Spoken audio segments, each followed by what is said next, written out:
You're listening to Weird Medicine with Dr. Steve on the Riotcast Network, riotcast.com.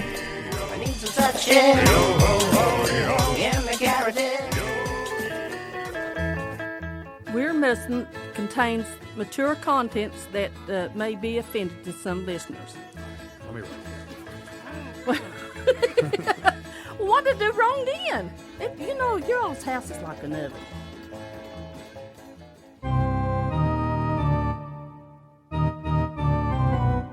I've got diphtheria crushing my esophagus. I've got Ebola virus dripping from my nose. I've got the leprosy of the heart valve, exacerbating my incredible woes. I want to take my brain out and blast it with the wave, an ultrasonic, echographic, and a pulsating shave. I want a magic pill for all my ailments, the health equivalent of Citizen Kane. And if I don't get it now in a tablet, I think I'm doomed and I'll have to go insane. I want a requiem for my disease, so I'm paging Dr. Steve. Dr. Steve! It's Weird Medicine, the first and still only uncensored medical show in the history of broadcast radio, now a podcast. I'm Dr. Steve with my little pal, Dr. Scott, the traditional Chinese medical practitioner who keeps the alternative medicine wackos at bay. Hello, Dr. Scott. Hey, Dr. Steve. Why are you so...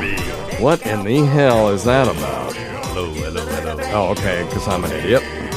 Hey, Dr. Steve. All right, that sounds better. And we also have Sensei AJ. A Sensei.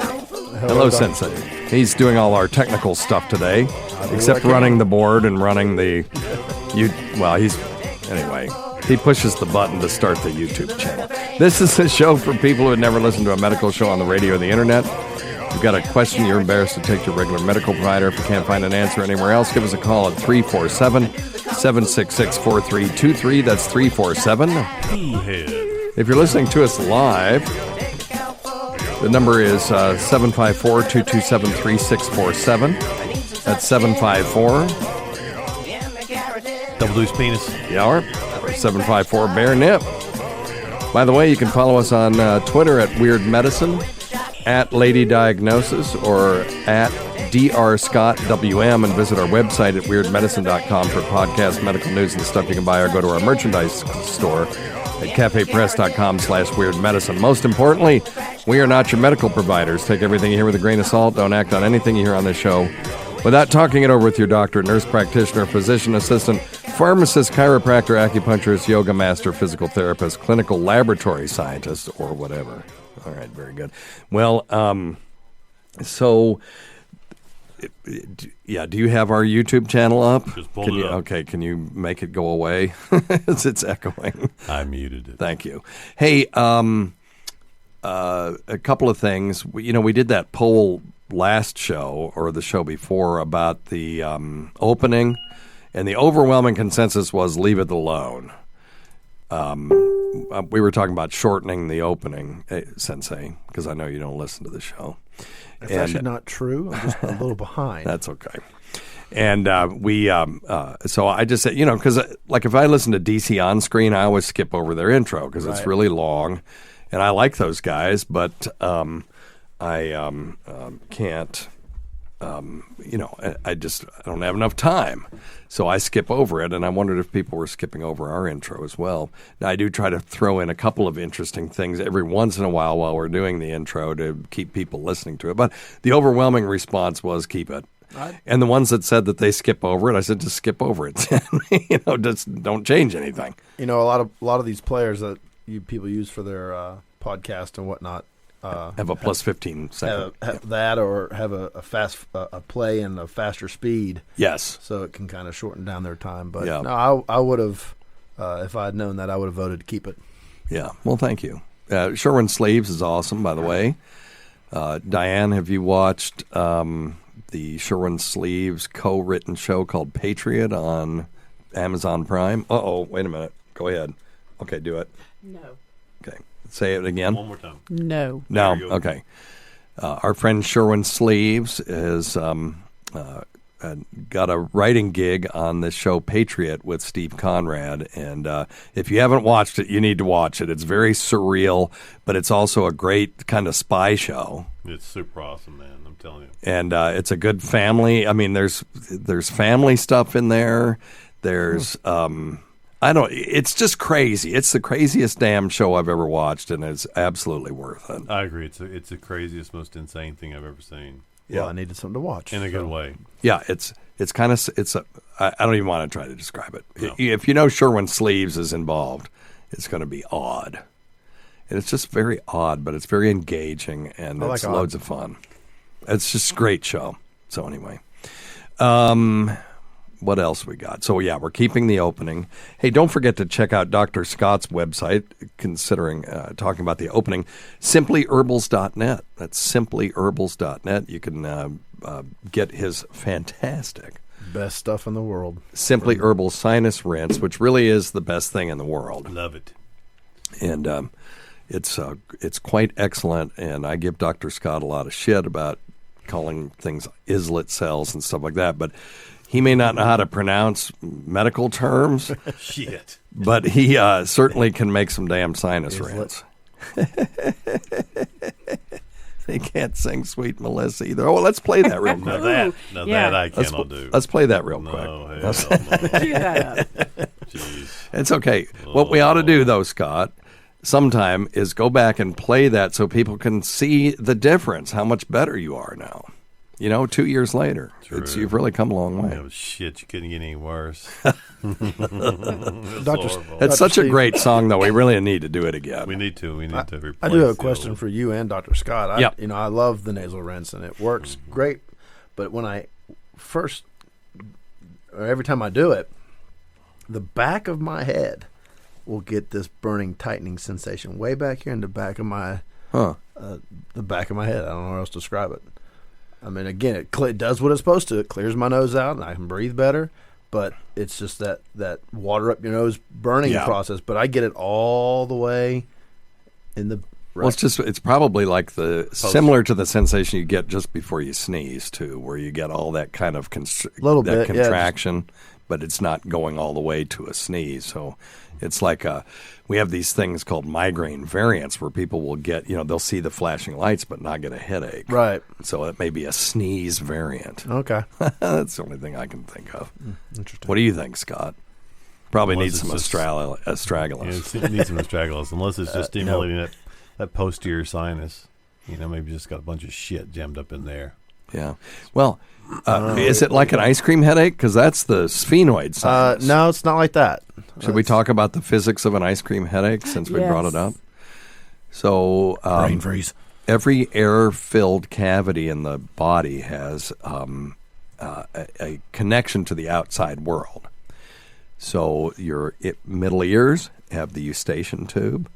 The sinuses, the maxillary sinuses, behind your cheekbones, have a little ostium or a mouth that goes into the nose through the terminates. It's between the first and second or second and third terminate. I can never remember. And the sphenoid sinus also is right where, if you take a finger, and stick it right above your nose and point it straight in, and then put one at your temple and point it straight in at right angles to each other. That's where the sphenoid, where those two lines meet is where the sphenoid sinus is. Okay? So it's above the palate, and it has a really shitty kind of opening for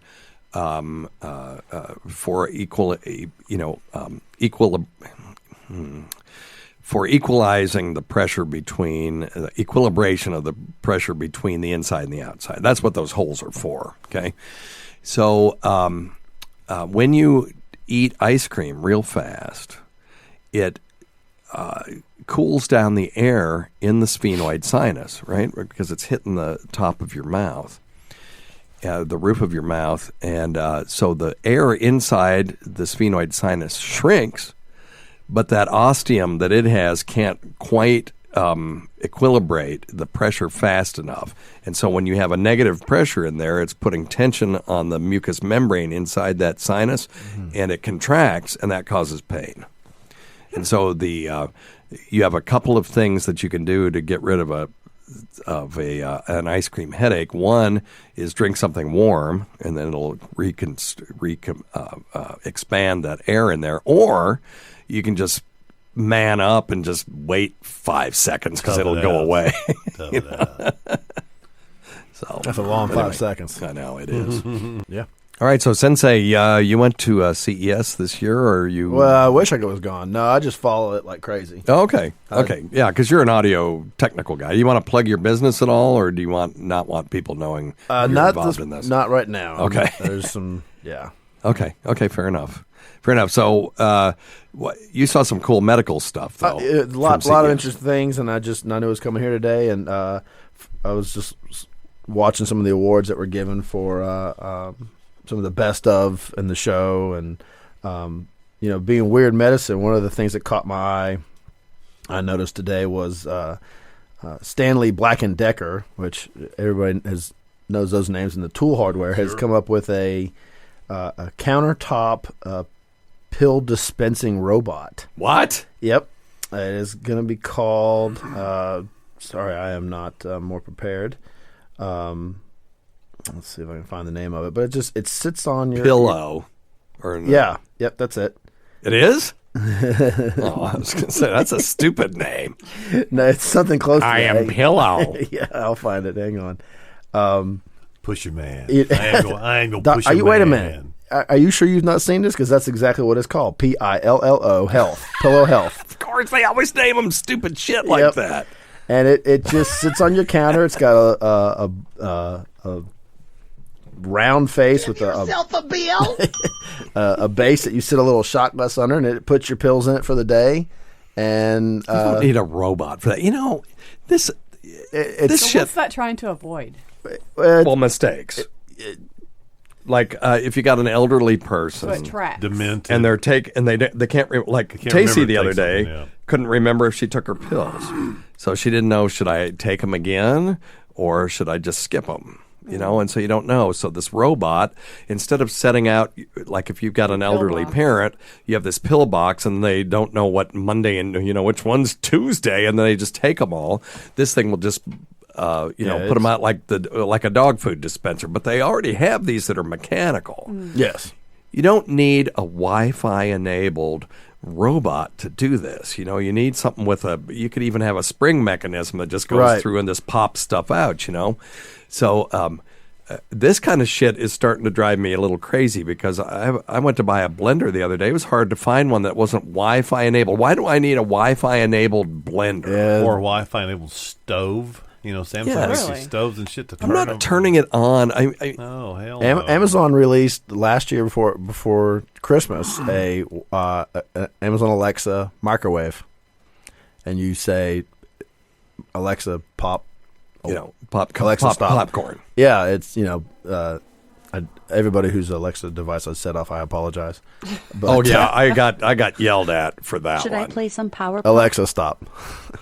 I was asking her something, and I promised that I would change her name to the least likely one, which I think is Amazon. People aren't using that name. You can change her name. Yeah. Some computers. But somebody was fussing at me. It's like, hey, asshole! Every time you say her name, my unit goes off, and I'm trying to listen to you on that unit, so it just fucks everything up. So.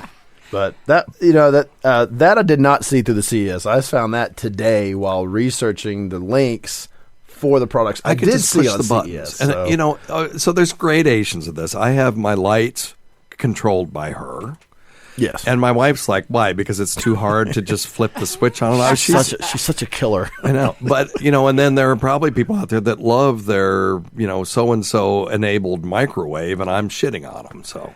I haven't heard anybody yet. I'll let you know. Yeah, I just don't. But you still got to put the shit in it and get it out. Yeah, you still have to load it. You still got to load it properly. If she could go get it and put it it's in not it like for me, that's the thing. I'd be talking about. We got that. one of those little robots. Tacey wanted one, and so I got her a little D-Bot. It's like the Roomba kind of robot thing. Vacuum. Yeah, it's a robot vacuum. Right.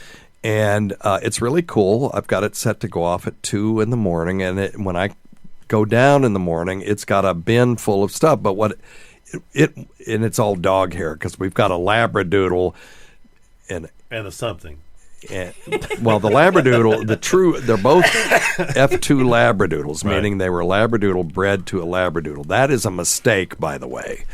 And when you do that, they don't breed true. So one of mine's really a golden retriever, and poor Rosie, she just sheds everywhere. Labradoodles usually don't shed. Yeah, I had a golden doodle. You'd get a handful of fur every once in a while. 6 months, you'd find a handful. Well, she sheds all over everywhere, and so we got this thing just for the sunroom where we, hang out and stuff. And it's great; you can really tell the difference.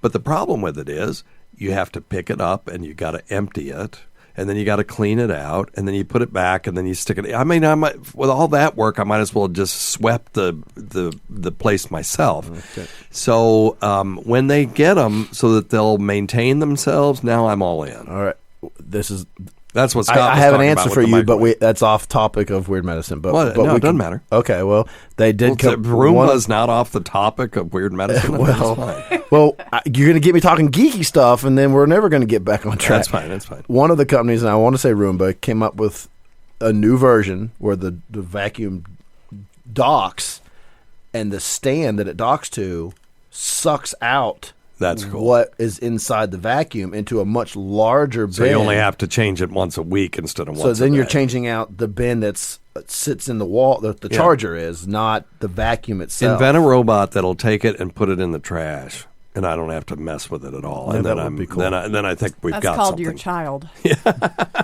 Have you seen these two kids in this house? Oh, yeah. No, I'm just teasing. They're great kids. Don't let them off the hook. You're absolutely right. Of course, the other thing that I noticed CNET gave all these awards, as they do every year, but one was the Impossible Burger 2.0. Yes. So last year, just release it finally. Yeah, they've. I've seen these things advertised. Well, this one, In-N-Out Burger and White Castle, I believe, which we don't have here, either one. Right, are going to put they said we will put this on the menu. Put it in the grocery store. Tell everybody what it is. It is a plant-based burger, but it's the real deal this time. It's all grown in greenhouse and everything, and looks.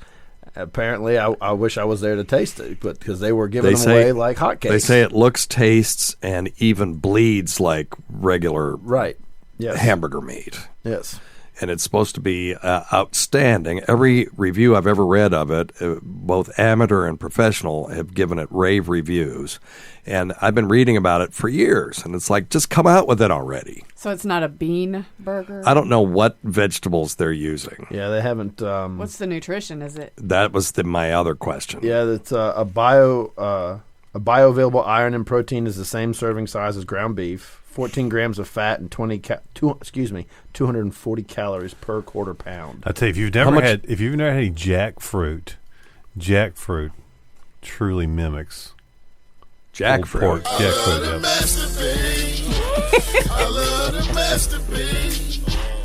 What the hell is jackfruit? Dude, jackfruit they actually use that as a substitute for jackfruit and jerk chicken. I'm not eating either one of those.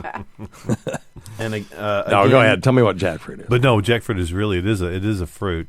It's a great big ugly thing that you cut up, and when you pull it out, it mimics like pulled pork barbecue. What? Absolutely, yeah. And you can roast it. I've heard of that.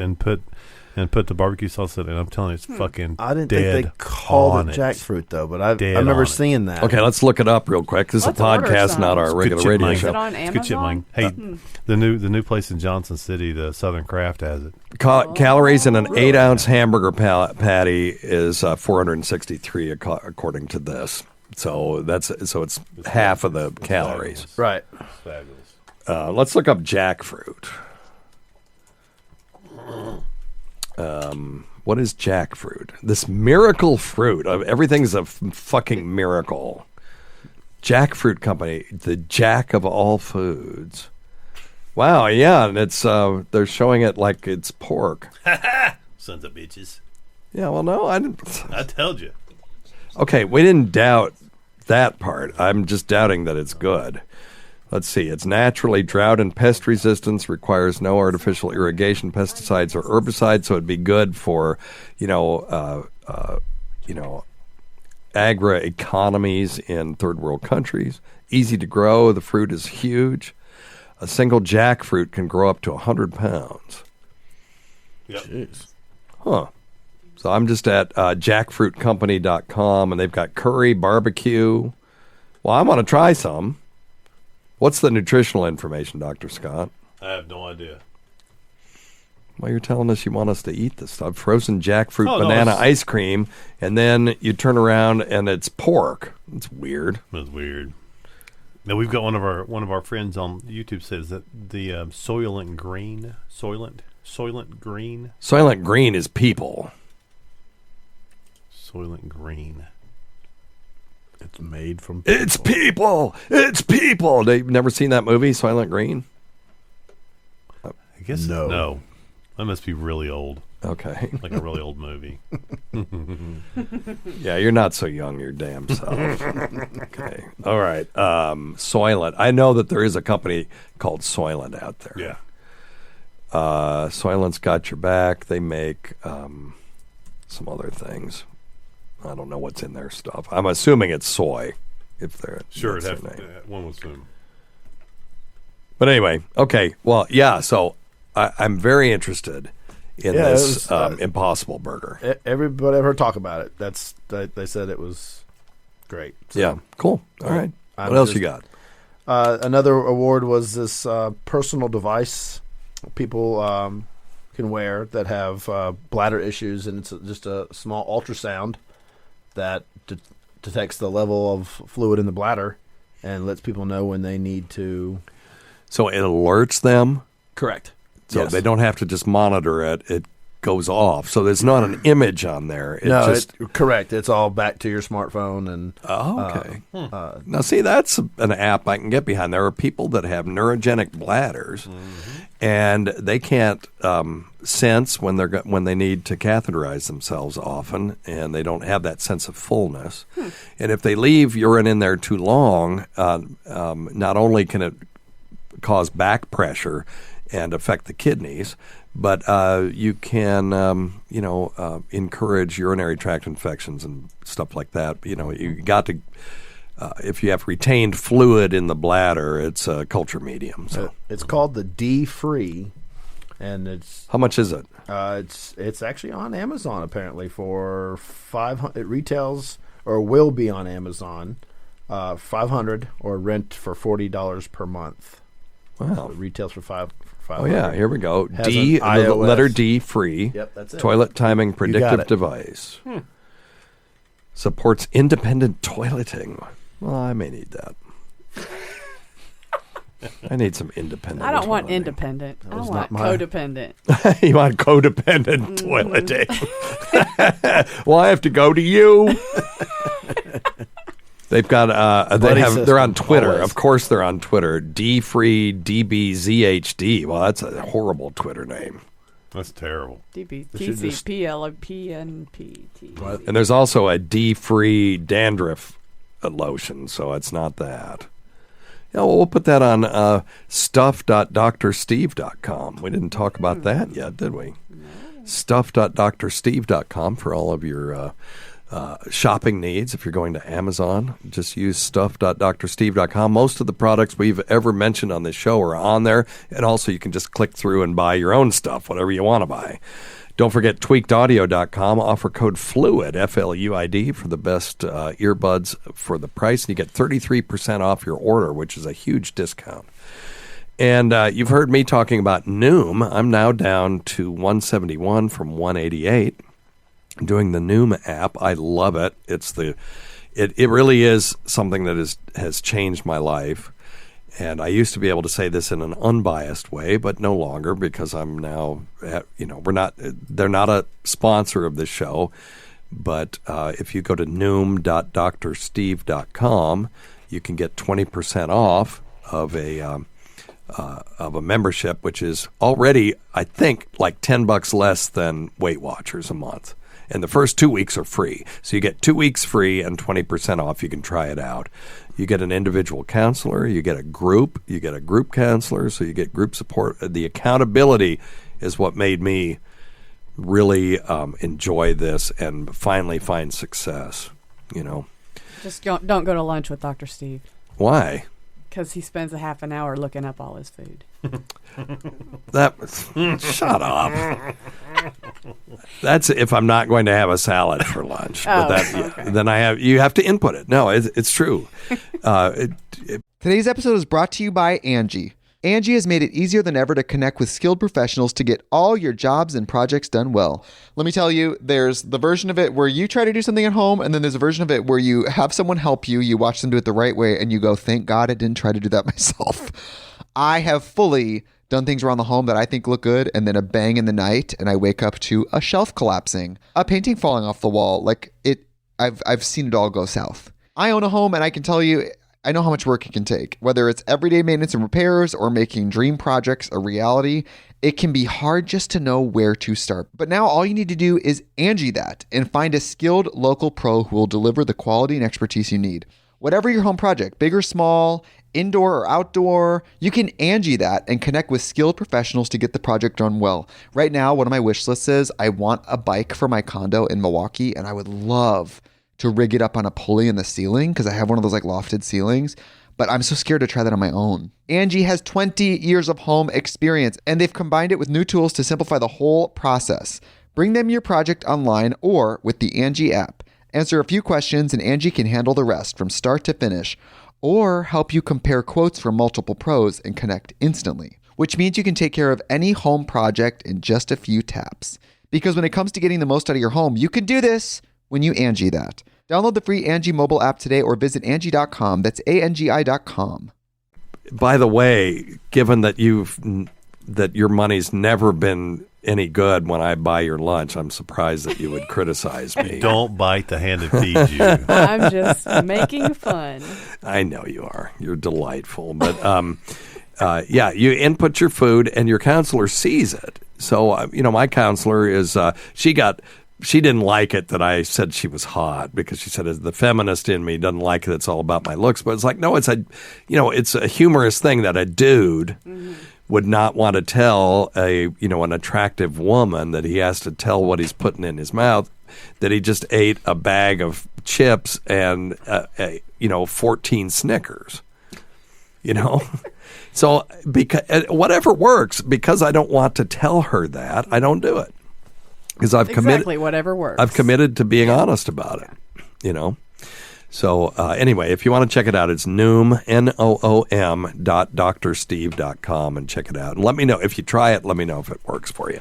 It's not for everybody, It's some of the lessons are a little cutesy and stuff like that. But I've actually learned quite a bit about my relationship with food. That's what it's about. They use psychology. If you want to do no sugar, no grain, Sensei, you can. Still doing. You can still do it. If you want to do paleo or keto, or you want to do Mediterranean, that's fine. There's no forbidden foods. It's not a diet. It's a program that uses psychology to change the way that you think about food, and when you change the way you think about it, you change the way you eat it. So it's cool. I didn't know what you were doing, but I will admit it's working because it's been a while since I've seen you, and you look good. Yeah, and I'm going for my ideal beast. body weight. My ideal body weight is 180 or 155, and I started at 188. So I'm working to get there. Now, I see some of these guys that are my age that lose a shitload of weight, and they look like walking skeletons. So if I start looking that way, you got to say something, and I'll stop. And I'll back up a little bit.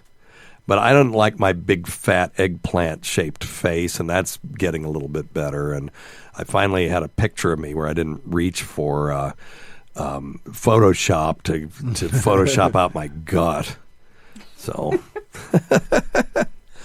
and that's about, if you want access to all our archives, check out premium.drsteve.com. It's $1.99 a month. Use offer code FLUID for that, and you get a huge discount because I screwed up and everybody's accounts got canceled. So I apologize for any inconvenience. Please sign back up.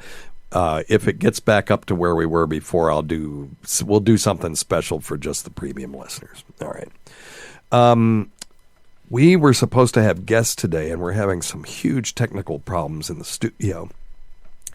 So I just want to get this out there. Brandon Strong was a kid who lost his battle with cancer, and he wanted to be a physician to help people. And so his dad has set up a campaign so that he can help people. Even though he wasn't able to realize his dream. So go to join.bethematch.org/Brandon Strong. What this is a bone marrow donor campaign. If you are between the age of 18 and 44, it's free. If you're over 44 like me, and lady diagnosis, and is Dr. Scott older than 44? Who would know?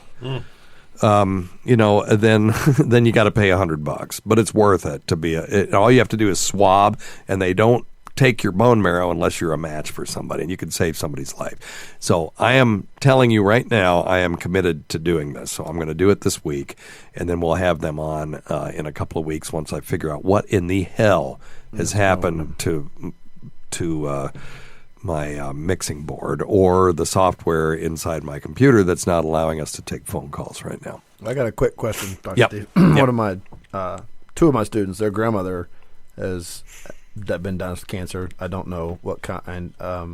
It's a form of bone marrow cancer. Okay. And we just got to talking, and I was just curious. How bone marrow is in every bone in your body. How do you replace the bone marrow in your entire skeletal structure? It is amazing, isn't it? So if they do a bone marrow transplant is what you're talking about. Well, the scaffolding is there. So what they'll do is they'll kill all the cells in your bone marrow, and you immediately become extremely vulnerable to everything you can imagine. Every virus. So they have to isolate you, and then they'll take a donor and they'll just inject those cells into your bloodstream, and they find their way to that scaffolding and start to reproduce. It is amazing. That's insanely amazing. And they have to be a good match, because remember, one of the things that immune cells are supposed to do is seek out foreign proteins and destroy them. And so you have this sort of friend or foe signaling system in the body, just like you do, the military does, where they can tell if a plane is friendly or not. Right. So when these cells go by, as long as they see that you're friendly, they'll leave you alone. But if you're foe, if you're alien to them, then they'll kill you. And what would happen if you put immune cells in somebody's body and they didn't have any other immune cells to fight them, and these immune cells proliferate, and then they go and attack the person's body because they see the whole thing as foreign, right? Gotcha. Because just because you inject them in there, they don't go, we're home. They're still seeking out foreign proteins. So you have to have a perfect match, or you have to suppress or you have to suppress it to the point where it's no longer worth anything. So you got to get a perfect match. And that's called graft versus host disease. And we'll see that also in, like kidney transplants. If somebody, if they don't have a good match, then, the immune system will try to kill it. So anyway, so that's why they do this. And people in the family, my understanding is, and the doctor that's going to be on with us can elucidate us on that, only 30% of people can find a match within their family. Oh, wow. Okay, so you'd think it'd be better than that, but that's how crazy it is. Wow. I was going to say, is it your best bet a parent? Is it? It's just a close relative, but it's only 30%. Wow. So, all right. So we'll check that out. Cord blood. I've kept my kids' cord blood. Matter of fact, I just paid for another year of cord blood. I don't know if that will ever help them or not. They're 14, so I paid $1,400 to maintain their cord blood in some laboratory somewhere, because it's $100 a year. And but maybe, cord blood's got stem cells in it. It's got all kinds of stuff in it. So it might be useful to them if they ever get a blood-borne disease and they need to have a cord blood transplant. So, and for the to see if we're a match, it's just a swab of your skin? No, or- it's a swab of your mouth. They do a buccal swab. Okay. And from that, they can get cells from the inside of your mouth, and from that, they can get DNA and look for markers and stuff. Yeah, Gotcha. It's pretty cool. All right, and we'll get the scoop on that in a couple of weeks, assuming I can make this work again. So, all right. Take a couple phone calls, and then we'll get out of here. Number one thing, don't take advice from some asshole on the radio. All right. Hey, Dr. Steve. Phil here again. Question. If you're drinking alcohol and you eat food, and of course if you don't wash your hands because of the night you're all hammered and blah, blah, blah, does the food that you touched that had germs on it, possibly, goes in your stomach and you have all that alcohol in there, will it kill all the germs that you touched going into, separate from This guy's already what's absorbed wasted. from your fingers and stuff like that? I just your realized nose that. and your orifices and shit like that. You said never put things in your orifices, I understand.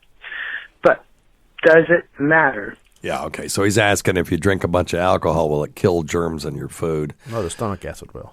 Exactly. The amount of bacteria that alcohol at that concentration will kill in your stomach is negligible compared to the acid in your stomach, which is why you need acid in your stomach, which is why we try not to suppress stomach acid too much with these PPIs and H2 blockers and stuff. There are some people like me that have a hard time living without them. Now, those things don't make the pH in your stomach go back to 7. Right. You know, it just raises the pH.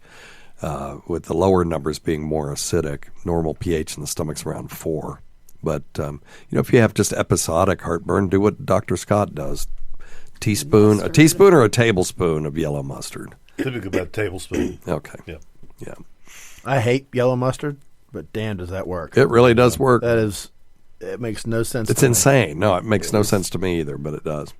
If we could just isolate the part in mustard that actually does it, we could make a peel out of it, because that's a typical American response to everything. All right. Let's see. Oh, here's a question for you, Dr. Scott.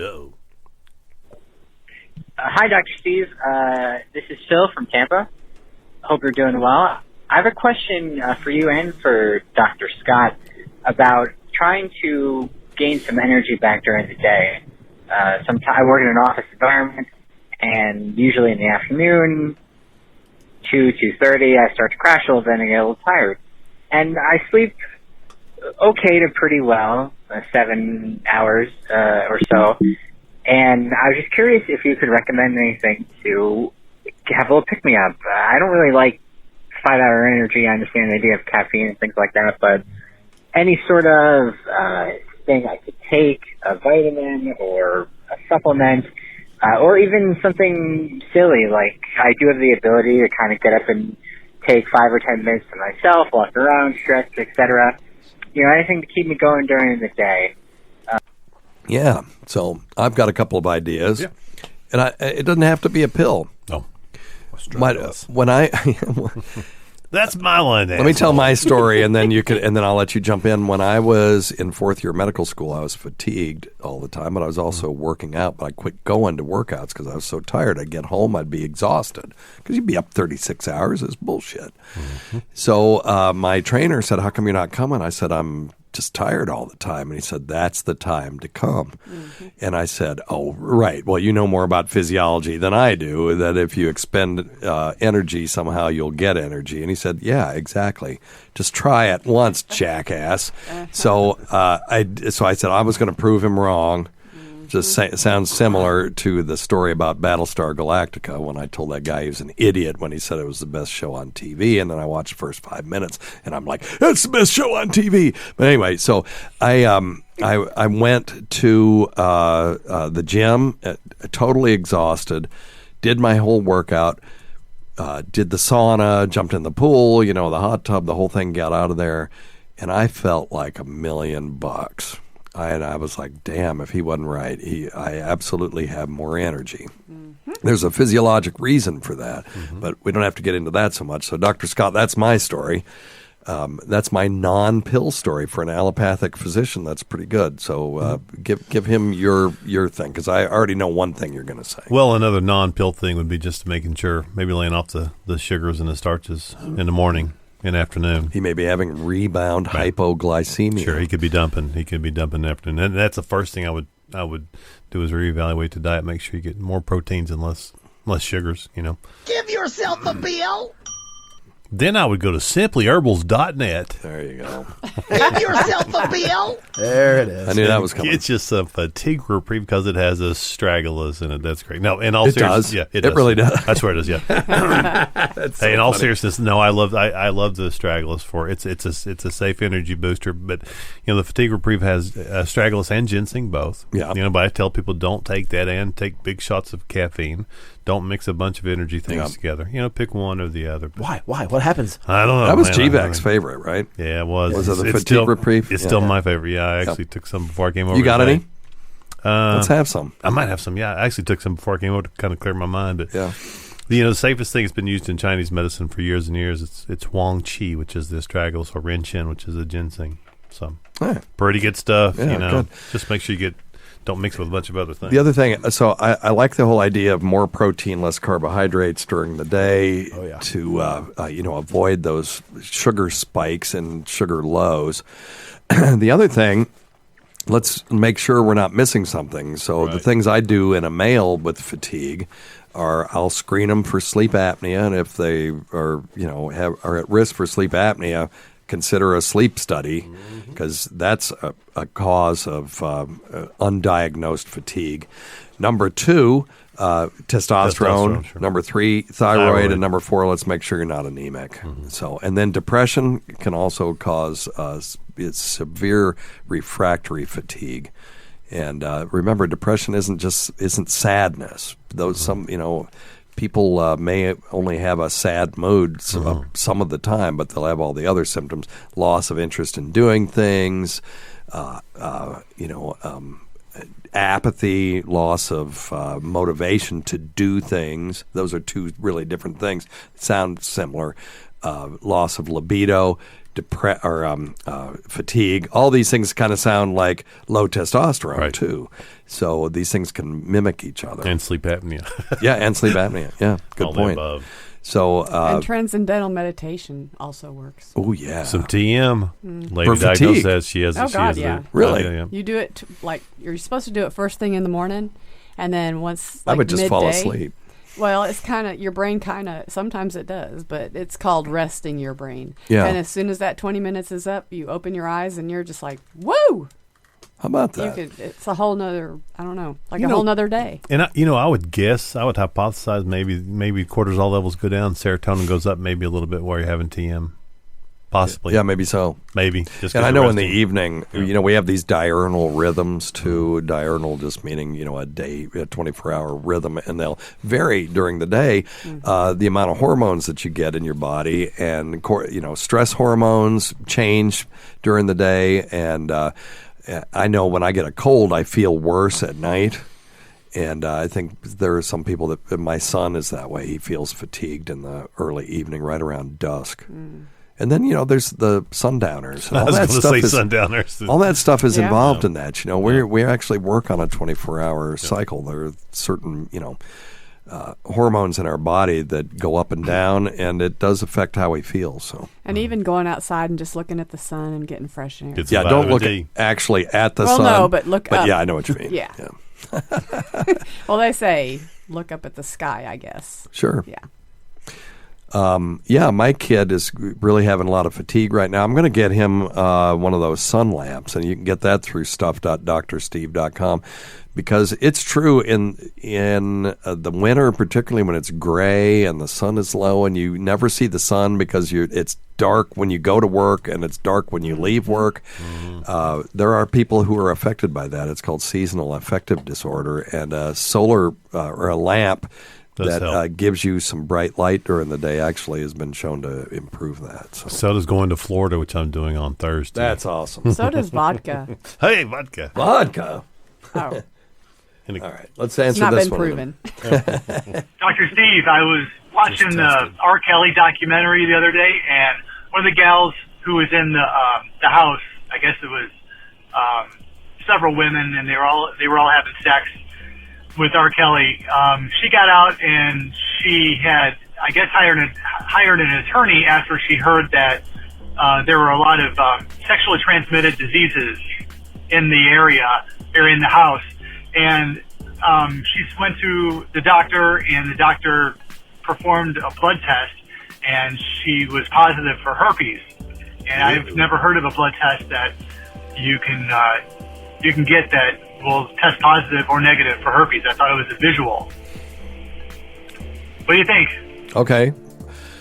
So, you're right. Herpes is usually diagnosed during an outbreak.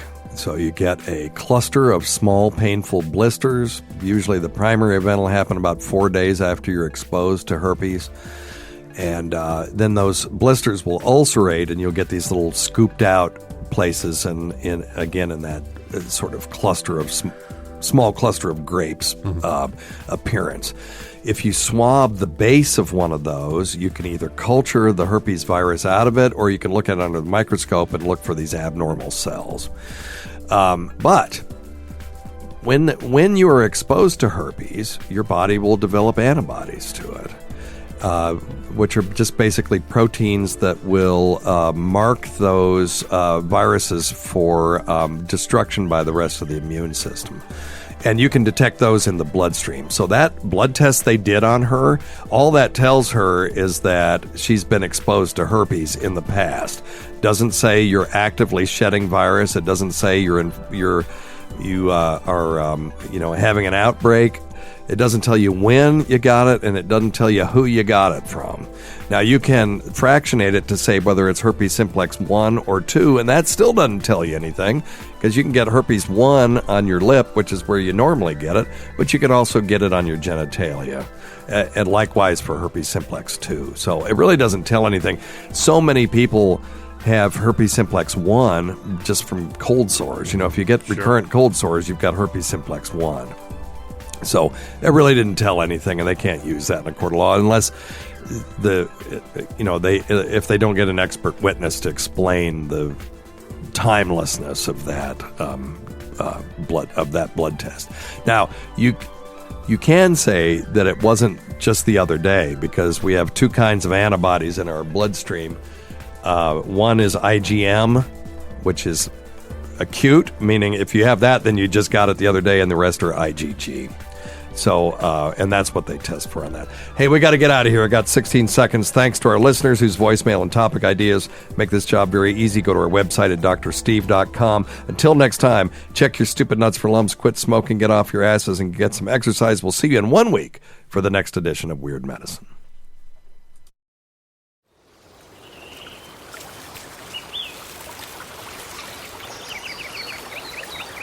Your next adventure is waiting. See your Carolina Ford dealer today for a new Ford SUV.